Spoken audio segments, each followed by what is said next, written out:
மாவட்டம் செஞ்சி அடுத்த கீழ்மாம்பட்டு கிராமத்தில் அமைந்துள்ள அம்மச்சாரம்மன் ஆலயத்தில் சித்திரை மாத திருவிழா வெகு விமர்சையாக நடைபெற்று வரும் நிலையில் இன்று பால்குட விழா நடைபெறுவதை முன்னிட்டு அதிகாலை நடை திறக்கப்பட்டு அம்மனுக்கு சிறப்பு அபிஷேகம் மற்றும் அலங்காரங்கள் செய்யப்பட்டன.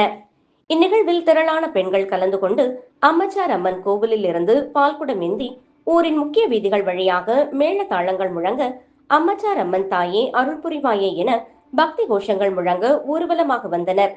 அதனைத் தொடர்ந்து செல்வ விநாயகர் ஆலயம், பெருமாள் ஆலயம் உள்ளிட்ட ஆலயங்களில் பாலாபிஷேகம் செய்யப்பட்டு பின்னர் அம்மச்சார் அம்மனுக்கு பாலாபிஷேகம் நடைபெற்றது. இதில் முன்னாள் மத்திய ரயில்வே இணையமைச்சர் A.K. மூர்த்தி மற்றும் அவர் குடும்பத்தார்கள் கீழ்மாம்பட்டு மற்றும் அதனை சுற்றியுள்ள கிராம பகுதிகளில் இருந்து திரளான பக்தர்கள் கலந்து கொண்டனர்.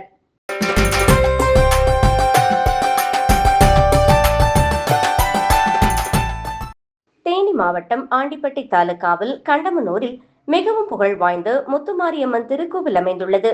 இந்த திருக்கோவிலில் ஒவ்வொரு வருடம் சித்திரை திருவிழா நடைபெறுவது வழக்கம்.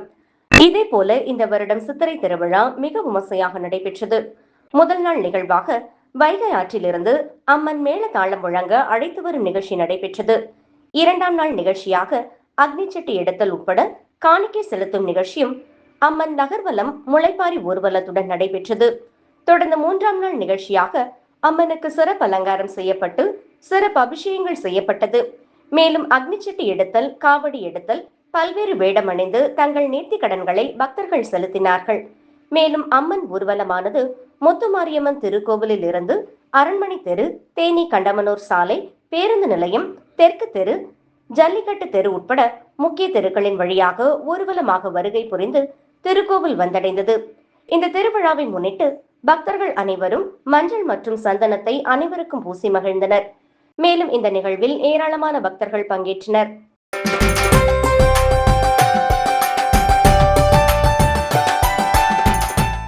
தமிழகத்தில் சரஸ்வதி அம்பாள் கோவில் தஞ்சாவூரில் மற்றும் நெல்லையில் அமைந்துள்ளது. அருள்மிகு நெல்லையப்பர் கோவில் கீழரத்து வீதியில் அம்பாள் சன்னதி அருகே அமைந்துள்ள சரஸ்வதி அம்பாள் திருக்கோவில் சுமார் 150 ஆண்டுகளுக்கு மேல் பழமை வாய்ந்ததாகும். சிறப்பாக தஞ்சாவூரில் உள்ள திருக்கோவிலில் அம்பாள் கையில் வீணையும், நெல்லையில் உள்ள அம்பாளின் கையில் ஏட்டுடன் அருள்பாலிக்கின்றார். இத்திருக்கோவிலில் நவராத்திரி திருவிழா 9 நாட்கள் வெகு விமர்சையாக நடைபெறுகின்றது. சிறப்பான இத்திருக்கோவிலுக்கு கடந்த 25/3/2026 அன்று பக்தர்களின் பெரும் முயற்சியால் கும்பாபிஷேகம் நடைபெற்றது. அதனைத் தொடர்ந்து 41 தினங்கள் மண்டலாபிஷேக பூஜைகள் நடைபெற்றது. மண்டலாபிஷேக பூர்த்தியை முன்னிட்டு இன்று அம்பாளுக்கு சண்டி ஹோமம் மற்றும் லட்சார்ச்சனை மற்றும் 108 கலச அபிஷேகம் நடைபெற்றது. இதற்காக அதிகாலை நடை திறக்கப்பட்டு காலை சந்தி பூஜைகள் நடைபெற்றது. தொடர்ந்து அம்பாள் சன்னதி முன் யாக குண்டம் வளர்க்கப்பட்டது. அதனைத் தொடர்ந்து 108 கலசங்கள் பிரதிஷ்டை செய்து கும்ப பூஜைகள் நடைபெற்றது. கன்யா பூஜை, சுகாசினி பூஜைகள் நடைபெற்றது. நிறைவாக ஸ்ரீ சண்டி ஹோமம் நடைபெற்று ஹோமத்தில் அம்பாளுக்கு பட்டுப்புடவை, மங்கள பொருட்கள் சமர்ப்பணம் செய்யப்பட்டது. தொடர்ந்து சரஸ்வதி அம்பாளுக்கு மஞ்சள், பால், தயிர், பஞ்சாமிர்தம், தேன், இளநீர், சந்தனம் கொண்டு அபிஷேகம் நடைபெற்றது. மூலஸ்தானத்தில் வெள்ளி கவசம், மலர் மாலைகளால் சிறப்பு அலங்காரத்தில் காட்சி கொடுத்த சரஸ்வதி தேவிக்கு மகா அரத்தி காண்பிக்கப்பட்டது. பக்தர்கள் அம்பாளை தரிசனம் செய்தனர். கோவிலுக்கு வரும் குழந்தைகளுக்கு கோவில் நிர்வாகம் சார்பில் எழுதுகோள் வழங்கப்பட்டது. நான் ஹைதராபாத்லேருந்து வந்திருக்கிறேன். திருநெல்வேலி டவுனில் பிரத்யேகமாக சரஸ்வதி அம்பாளுக்குன்னு ஒரு கோவில் இருக்குது. எங்கேயுமே ஆசியகண்டத்தில் பிரதட்சிணம் பண்ணுற மாதிரி இருக்கிற சரஸ்வதி அம்பாள் கோவில் அமைப்பு இல்லை. இது திருநெல்வேலி டவுனில் இருக்குது. இங்கே மார்ச் 25ஆம் தேதி கும்பாபிஷேகம் நடந்தது அம்பாளுக்கு. அதுக்கப்புறம் இப்போ மண்டலாபிஷேகம் நடந்துகிட்ருக்கு. அதை முன்னிட்டு இன்னைக்கு அம்பாள் முன்னாடி சண்டி ஹோமம் வெகு விமர்சையாக நடத்தப்பட்டிருக்கு. இது ரொம்ப அழகாக ஒரு கன்யா பூஜை, சுமங்கலி பூஜை எல்லாம் அமைஞ்சு நல்ல விதமாக நடந்துக்கிட்டு இருக்கு. இன்னைக்கு இந்த கோவிலுக்கு இந்த அம்பாளோட தரிசனமும் அம்பாளோட இந்த அனுகிரகமும் கிடைச்சது எனக்கு ஒரு பெரிய பாக்கியமாக நான் கருதுகிறேன். என் பேர் சுபஸ்ரீ. ஹரி ஓம். நமது தமிழ்நாட்டிலே சரஸ்வதிக்கென்று 2 கோயில்கள் இருப்பதாக வரலாற்றிலே கூறியுள்ளோம். அதிலே சுயம்புவாக வந்த அம்பாள் தான் இந்த திருநெல்வேலி மாவட்டத்தில் அமைந்துள்ள காந்தவி சன்னதிக்கு எதிர்த்தாற் போலே காந்தவி சன்னதியை பார்த்து மேற்கு பார்த்து அமர்ந்துள்ள இடம். இந்த அம்பாளானது 1859 சுயம்புவாக சின்ன கல்பீடமாக கண்டுபிடிக்கப்பட்டு அதன் பின்பு ஒரு கோரியிலை வைத்து வழிபட்டு 1905 என்னுடைய கும்பாபிஷேகம் முதலாக நடந்ததாக கையெழுத்து பிரதி ஒன்று கிடைத்துள்ளது. அதன்படி நாங்கள் இப்பொழுது எங்களுடைய குடும்பத்தார் மற்றும் இந்த கோவிலுடைய நிர்வாகத்தார் திரு சாமிநாதர் வம்சத்திலே உள்ளவர்கள் 3வது முறையாக இந்த கும்பாபிஷேகத்தை நடத்துகிறோம். எங்களது பிராமண சமூகத்தை சேர்ந்த சங்கேதி என்கிற குடும்பத்தை சார்ந்தவர்களை நடத்தி கொண்டிருக்கிறோம். எங்களுடைய குரு பரம்பரை சிங்கேரி ஸ்ரீ ஸ்ரீ கிருஷ்ணாமய சாரதா விடாதி பரம்பரையாகவும் அவர்கள் வழித்தொண்டராகவும் அவர்கள் மூலமாகவே நாங்கள் இந்திரங்களை பூஜை செய்து வாங்கி இதனால் வரையிலும் பூஜித்து அம்பாளுக்கு கும்பாபிஷேகம் நடத்தி வருகிறோம். இந்த வருடம் கடந்த மார்ச் மாதம் 25ஆம் தேதி பொதுமக்கள் துணையோடு வெகு சிறப்பாக கும்பாபிஷேகம் நடந்து முடிந்தது.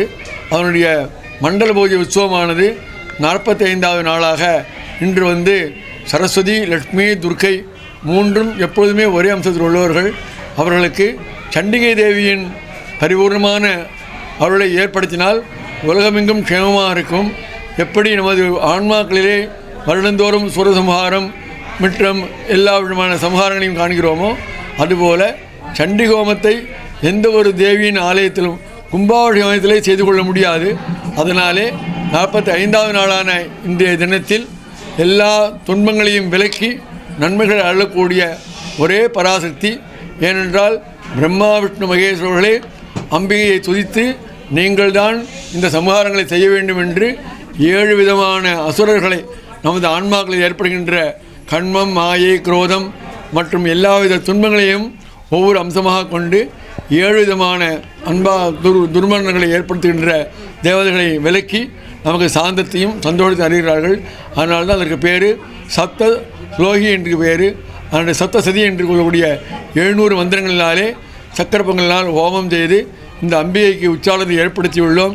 இந்த ஆலயத்தில் வருகின்ற எல்லா மாணவர்களுக்கும் உன்னதமான நிலையிலே உத்தியோகமும் வாழ்க்கை நினைக்கின்ற கல்வியின் மேன்மையும் குழந்தைகளுக்கு நினைத்து வருகின்ற படிப்பில் உள்ள உயர்வும் உத்தியோக உயர்வும் வாழ்வில் முன்னேற்றமும் நடந்து கொண்டிருக்கிறது.